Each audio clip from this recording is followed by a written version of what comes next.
从前有一位独自抚养3个男孩的猪妈妈，虽然是一介女流，但朴实勤恳的她总能得到众人的青睐与照顾。虽不能给孩子们过上富贵的生活，但至少孩子们从没挨饿，应受的教育也从不缺少，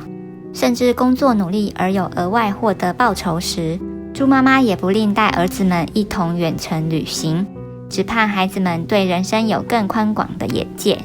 猪大哥是早产儿，从小体弱，因此在家中较不需帮忙家务，可以把学业顾好，已能安慰猪妈妈了。由于大哥体弱，猪二哥便必须担起照顾兄弟的角色，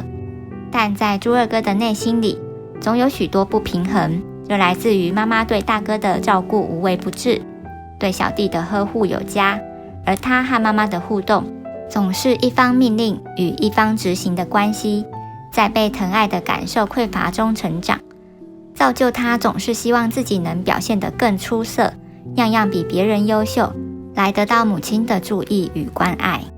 4人相依为命，妈妈的辛勤刻苦，大哥的无能为力，二哥的内心不平衡，猪小弟都看在眼里。而因为他是家中年纪最小的，不常有机会表达自己，但他总是跟在家人身边默默观察，也培养出自己细心周到的做事态度。家中的每个人有各自的脾气，他都能应对得游刃有余。而在学习中，他并不是利于表现求关注的类型，但他总是能在自己兴趣的领域中钻研陶醉。3兄弟逐渐长大成人，猪妈妈为了让孩子们能早点各自成家，拿出了自己多年来为这一天准备的积蓄，平均给予兄弟们当独立基金，就把孩子们赶出家门。卸下重担的他，则开始去过自己想过的生活。被赶出家门后，栖身之处成为他们首要解决的课题。没有承受过太多苦难的大哥，想起前几年全家去热带地区旅游时的惬意步调与环境，可以那样悠哉的生活是他梦寐以求的。日光洒在茅草屋上，晒出浓郁的草香。夏天窝在茅草屋中，房子有通风透气的条件，就能在屋内享受自然风的轻抚，既惬意又节能。脑海中慵懒过生活的画面，让他笃定地执行这个计划，便用妈妈给的基金找人着手进行。总是恪守本分、表现优异的二哥，终于等到独立的时刻，不想再回到那克勤克俭、没人关爱关注的日子。回想起小时候曾与妈妈在山林小木屋打工时，小木屋主人带他参观自己的收藏与战利品，让总是过得很简朴、不受待见的幼小心灵有了崇拜的对象与向往。于是二哥决定把基金的一部分来打造有钱人都有的小木屋，一部分则要像有钱人一样，在屋里装饰一些名贵的收藏品。没有大志向的猪小弟拿到妈妈给的基金后，并没有想法要怎么运用，只是租了一个够他栖身的小房子，偶尔关心一下哥哥们的近况，偶尔在市集观察人们。当他发现哥哥们都在着手盖房子时，他的好奇心发作了，开始研究起盖房子这件事。为了更深入这门学问，他甚至到建筑工地打工，做着做出了兴趣，也有了许多心得。他明白盖一间遮风避雨、坚固安全的房子，势必需要一笔不少的费用建造。妈妈虽然给了一笔不少的基金，但还远远不足盖他理想中的房子。他想起到工地打工前，曾在市集听一些婆婆妈妈说起投资、储蓄的概念，于是他找了工地的老板，想把部分的基金投资在他工作的建案中。老板见他年纪虽小，却勇气可嘉，觉得有意思，便答应了。因为此次事件，老板开始不时观察他，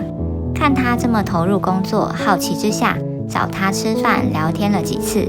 他们变成了忘年之交。猪小弟有了这样的朋友，加上他虚心学习与喜欢研究的个性，不知不觉吸收了许多商业、工程情报及成功者的人生经验。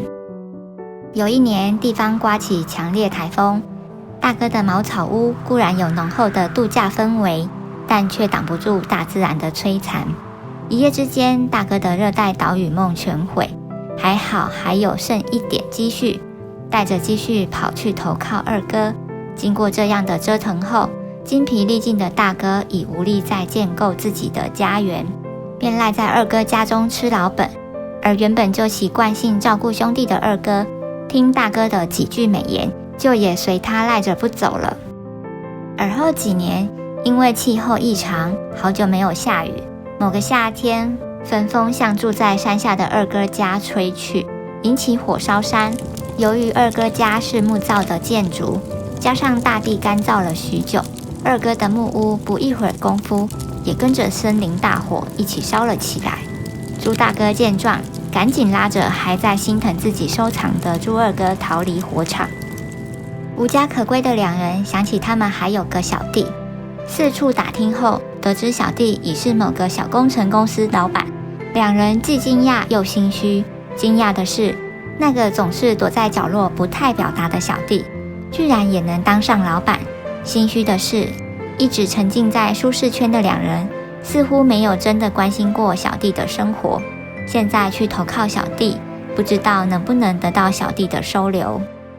见到两位许久不见的哥哥，朱小弟十分高兴。但听到哥哥们的际遇后，他有了想帮助哥哥们重新振作的想法，于是告诉他们：你们可以住在我的房子里，但需要交房租哦，因为我的房子可是花了我不少心思与心血盖成的，而且住在房子里的每个人都有责任维护房子的整洁、安全与功能，打扫卫生、设备维护工作都要学习，才能继续住下去，否则我会赶人哦。哥哥们听到这边，纵使心里不是滋味，但积蓄所剩无几的两人，以目前的窘境，也只能妥协。哥哥们住在小弟家中的日子，虽没办法像先前在自己建造的房子里那样符合自己想要的舒适自在，但遇到各种天然灾害，小弟的家仍然屹立不摇，让他们免于生命财产安全的顾虑。加上由于需要学习小弟家中高科技与新技术的设备使用与维护，间接获得了许多一般人不会懂的专业与技能。哥哥们因此对小弟从事的事业有了更多的了解与敬佩。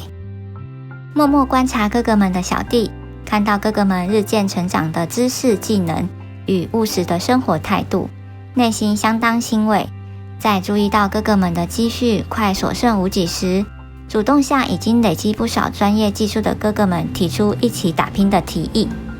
让个性随和、有弹性、懂享受、会说话的大哥来负责公司的创意发想与公关，让有品味、做事认真到位、懂得照顾他人的二哥来负责采购与现场监督。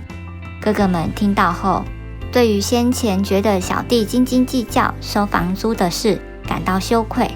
还有原来小弟是把他们缴交的租金拿去做妥善投资与储蓄后，终于明白小弟的用心良苦，更是难掩内心的暖意与感动。三人这一晚相拥而泣。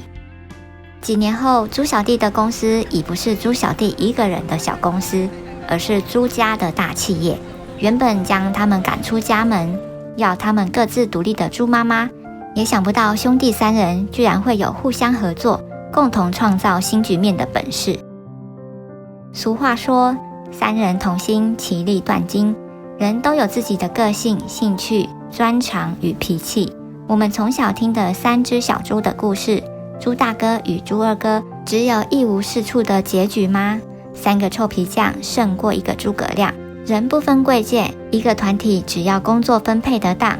不互相攀比嫉妒，而是互相学习协助，愿意臣服彼此，也能风生水起。朱家三兄弟，他们不但成就了自己，也光荣了独自辛苦拉拔他们长大的妈妈。